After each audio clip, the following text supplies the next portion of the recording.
The Dominari Commonwealth had perfected the art of turning genocide into a profit margin with the kind of bureaucratic efficiency that would have made corporate consultants weep with envy.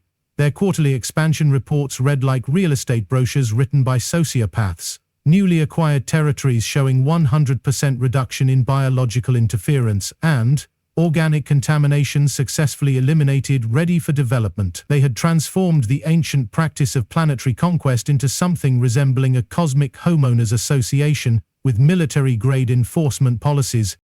Their filing system categorized entire civilizations with the casual precision of someone organizing a spice rack. Asset classification, TX-9847, filed under minor impediments to development, contained a thumbnail image of a blue-green planet whose inhabitants had committed the cardinal sin of existing on valuable real estate.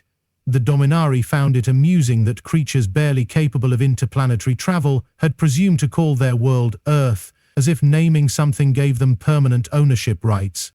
Fleet Commander Zell Tis reviewed the assignment with the enthusiasm of someone scheduled for root canal surgery. Standard site preparation protocol, minimal resistance expected, completion deadline Tuesday. The Commonwealth's Expansion Division had identified TX-9847 as prime territory for their latest resort development project, once the minor issue of indigenous population was resolved through proper sterilization procedures. The rural settlement appeared unremarkable through tactical sensors.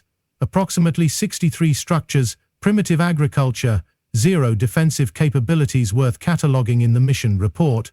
Zeltes activated the cleansing array with the same mechanical attention he might apply to deleting spam messages, watching energy beams vaporize buildings and inhabitants with corporate-approved thoroughness. The bombardment achieved 99.97% effectiveness, which exceeded Commonwealth minimum standards for site preparation.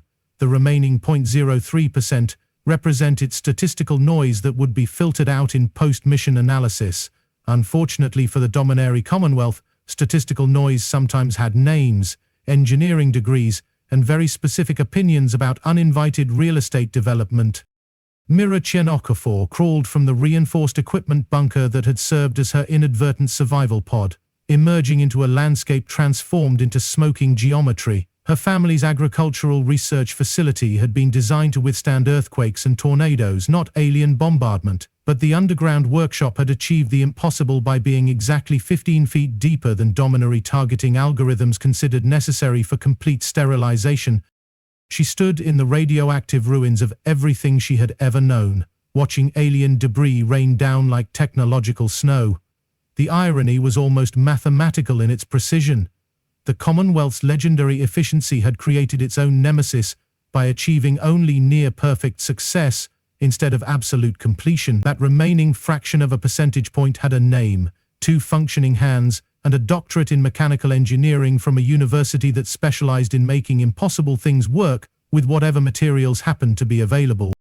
Mira spent the first month processing grief with the methodical attention she had once applied to agricultural machinery maintenance. The second month she began cataloging alien wreckage with the systematic thoroughness of someone conducting a very personal archaeological dig. By the third month, she was reverse engineering Dominari technology with the focused intensity of someone who had discovered that revenge was just another engineering problem waiting for an elegant solution.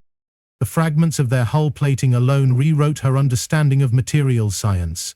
Their discarded power cells taught her more about energy storage than her entire graduate physics curriculum. Within 6 months she had reconstructed a functioning translation matrix from communication array debris. Within a year she was intercepting Commonwealth transmissions and learning about galactic civilization with the dedication of someone planning a very specialized business trip. The Dominari monitored TX-9847 periodically, noting the satisfying absence of energy signatures or technological advancement in the post-sterilization period. Their sensors detected no signs that the site preparation had been anything less than textbook perfect. They updated the asset status to ready for development and allocated resources to more challenging projects that might require actual military engagement. This represented their second critical miscalculation in what would become a cascading failure that redefined galactic property law.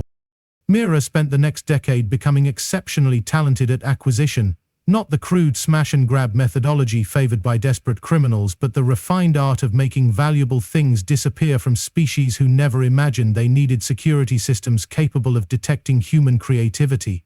She visited 18 different star systems, each time departing with technological samples that no single civilization had intended to share with primitive bipedal mammals. The Nexari never noticed their quantum processors were missing critical components until she was 4 systems away. The Borthak attributed equipment failures to manufacturing defects when their fusion cores vanished during religious ceremonies. The Ylanthi Empire blamed bureaucratic incompetence when their planetary bombardment systems went mysteriously offline during routine maintenance inspections. Each acquisition was a masterpiece of misdirection and timing. Humans, she discovered, possessed certain advantages in a galaxy where most species had evolved past the evolutionary need for sophisticated deception. They expected rational behavior from rational beings, never anticipating the chaotic creativity of a species that had weaponized stubbornness into a survival strategy. Mira's stolen vessel, an Nexari deep space hauler she had requisitioned and extensively modified, became a floating workshop of impossible technologies. She grafted Dominari armor plating to Borthak power systems, connected Ylanthi weapon arrays to human-designed control interfaces, and somehow made it all function together with the obstinate determination of someone who had learned engineering by repairing farm equipment with whatever happened to be in the toolshed. The result violated so many principles of galactic engineering that it should have collapsed into a singularity the moment she activated the primary systems. Instead, it hummed along with the perverse satisfaction of a machine built by someone who understood that the universe's opinion about what was possible was merely a starting point for negotiation. Her masterpiece was the device she had spent 10 years perfecting, a planetary obliteration system that combined technologies from 7 different species in ways their designers had never intended. She called it the comeuppance device, partly because of its ability to deliver delayed justice with compound interest, and partly because Homeworld deletion array seemed unnecessarily dramatic for something built from spare parts and industrial adhesive. 12 years after the Dominari Commonwealth had filed TX 9847 under Problem Solved, Mirachen Okafor returned the favor by filing them under Educational Opportunity.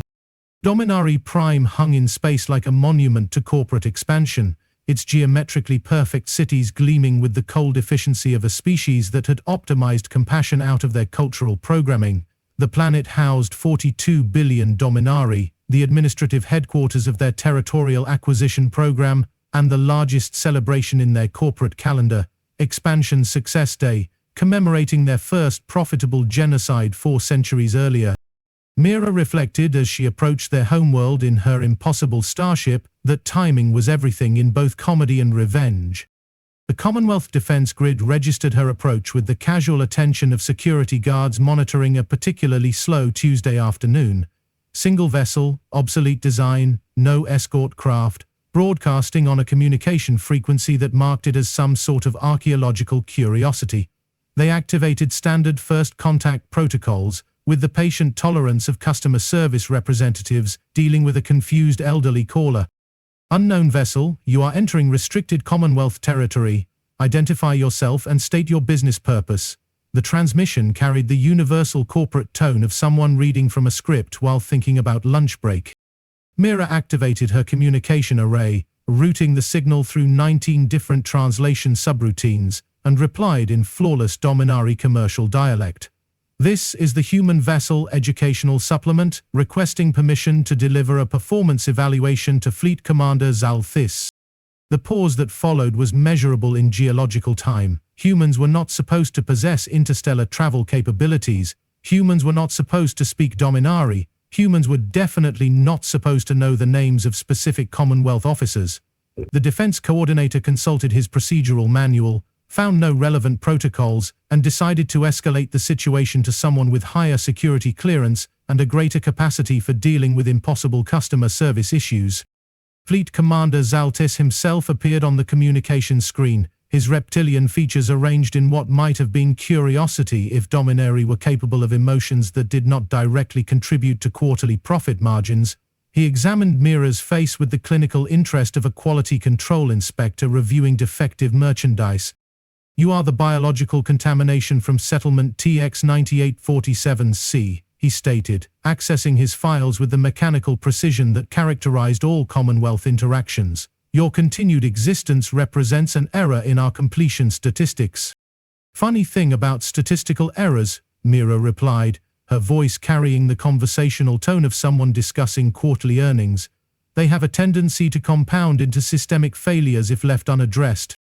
Zeltis's expression shifted through what might have been amusement in a species capable of finding humor in anything other than cost-sufficient resource allocation. You have traveled across the galaxy to correct our paperwork? How charmingly inefficient. We will of course rectify this oversight immediately. Your termination will be processed quickly and painlessly, unlike the extended disposal procedures we typically reserve for persistent organic interference. That's very considerate of your customer service department, Mira said, reviewing her instrument readings with the casual attention of someone following a recipe. However, I'm afraid I'll have to decline your generous offer. You see, I've developed something of a corporate policy regarding unsolicited site preparation services. She activated her weapon systems, and 18 different stolen technologies began synchronizing in configurations that their original manufacturers had never envisioned. The Commonwealth sensors detected energy buildups that exceeded their measurement parameters, power signatures that belonged to technologies they recognized but had never seen combined in such impossible arrangements.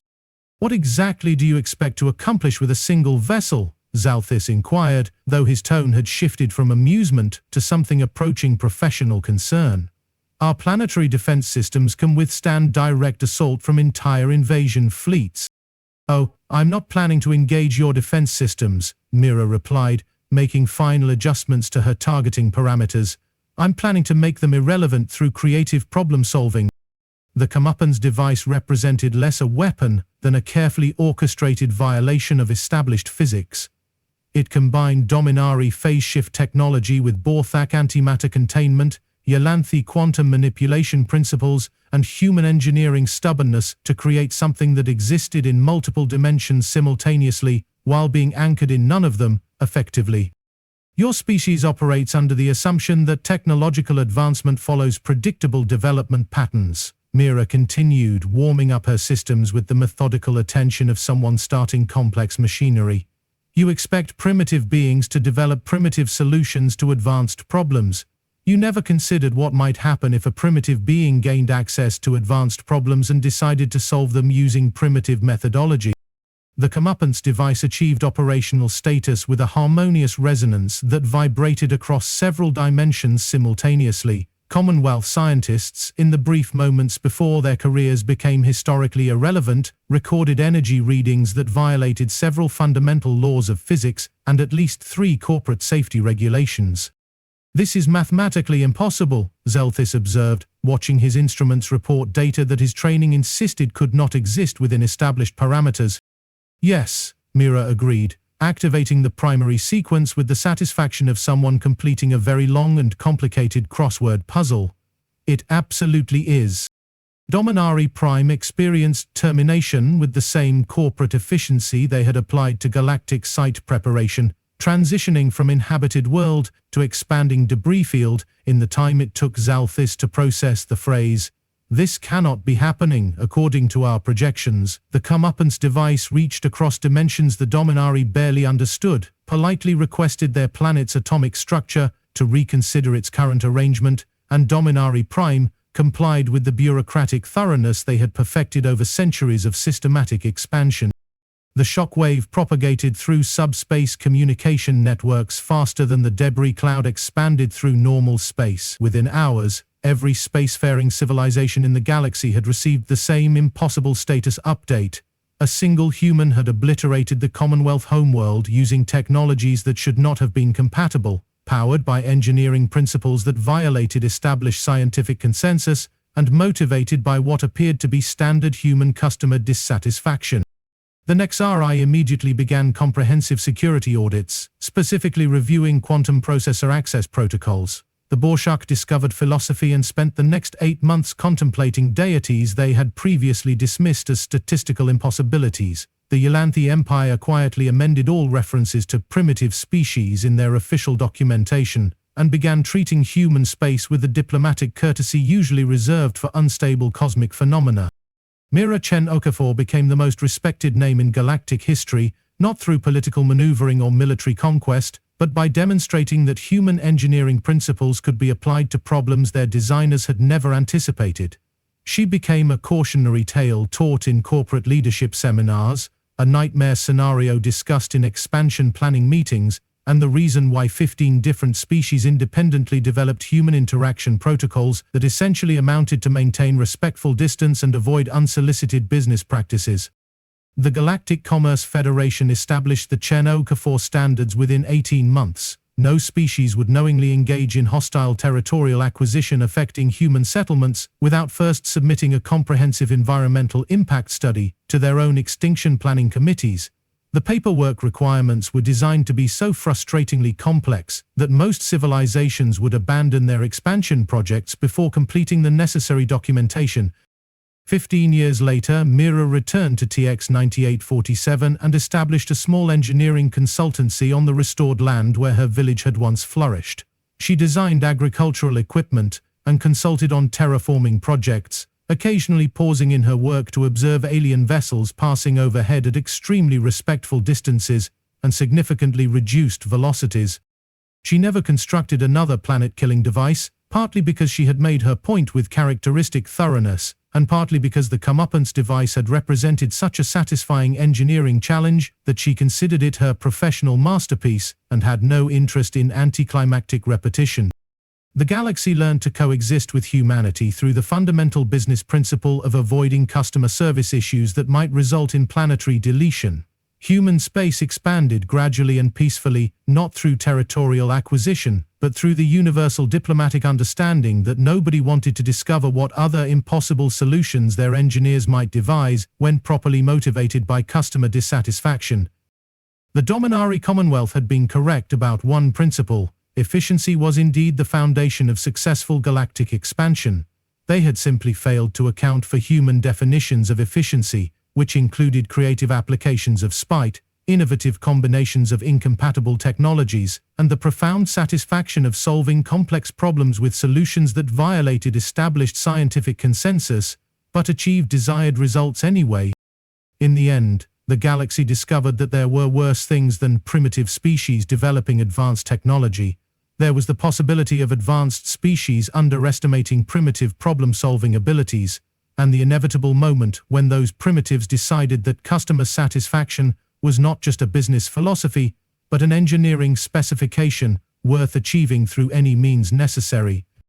Mira Chen Okafor had transformed territorial acquisition into a comprehensive educational experience for everyone involved. It was, she reflected, while watching the sunset illuminate her rebuilt workshop, probably the most instructive demolition project in galactic commercial history.